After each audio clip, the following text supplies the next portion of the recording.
Эң чоң байлыгыбыз бүгүнкү күндө бул мамлекетибизде стабилдүүлүк. Стабилдүүлүктү сактап туруп алып кетсек, ана ошондо мамлекетибиз өнүгө алат. Ошондо бүгүнкү күндө карап аткан могу туруктуу өнүктүрүү, улуттук идеялар иш жүзүнө ашылат да. Ансыз эч нерсе болбойт. Ошонун негизинде, урматтуу Алмаз Шаршенович, урматтуу Сооронбай Шарипович, сиз өзүңүз өкмөттү мынакей башчы, жетекчи болуп туруп, мен көңүлүңүздү экономикага буруп кетким келет. Мен болсо атайын бюджет боюнча маалымат сурадым да, мага маалымат алып келди. Бул болсо бардык жалпыга маалымдоо, бардыгы билет. Мынакей 2017 жылы, 2018 жылы, 2019 жылы тышкы жана ички карсыбыз төлөө акча өтө чоң болот да. Өтө чоң болот. Ошонун негизинде экономикага өзгөчө көңүл бурушубуз керек. Жаңы иш орундарды түзбөйүнчө, Алмаз Шаршенович айткандай текшерүүдү азайттык, бирок жаңы иш түзбөйүнчө эч качан экономикабыз өнүкпөйт. Проблемага ачык карап ачык айтпайлыбы? Бүгүнкү күндө мынакей сырткыбы же ичкиби инвестор келсе, кайсыл жака кайрыла алат?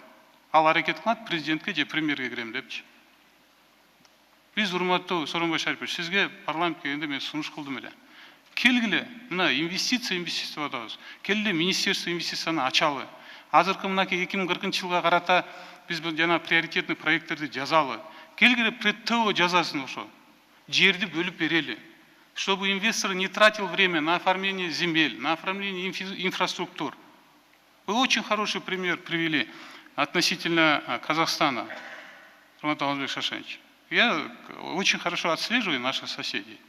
Они сейчас все проекты, которые считают стратегическими, полностью документы ТЭО готовят. ТЭО – это оформление всех земель. Инвестор не бегает по кабинетам и по министерствам, или по губернатору, или районному акиму. Оформление земель. Он приходит, ему отдают этот проект, и он вкладывает деньги. То есть проект ускоряется на годы. У нас же есть хороший пример. По Камбарате. Вы хорошо знаете, Сооронбай Шарипович. Мы же тоже землю не смогли оформить.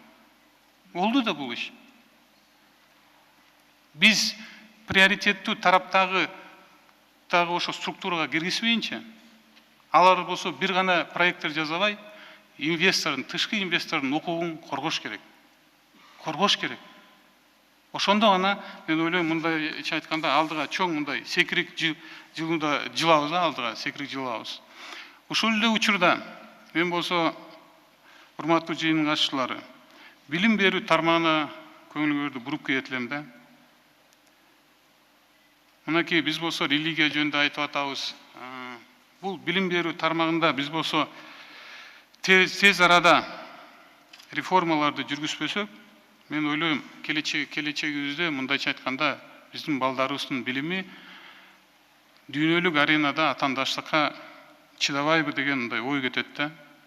Ой кетет.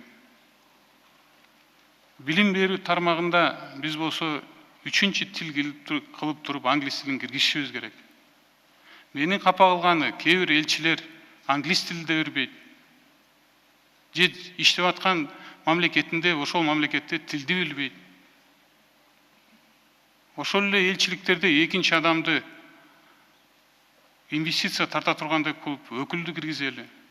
Бизнесмендерди коелу ошол элчиликкечи. Биринчи секретарь болобу. Инвестиция тартып алып келсин. Ал чоң мүмкүнчүлүк да.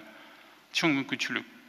Билим берүү тармагында мен ойлойм, ушу Кудай буйруса сиз айтып кеттиңиз, биздин өкүлдөр кирет деп туруп. Ошо Нусурга 2040 жылга билим берүү тармагында биз англис тилди киргизишибиз керек. Мен ойлойм, бул чоң мүмкүнчүлүк да ачат эле да биздин элибизде.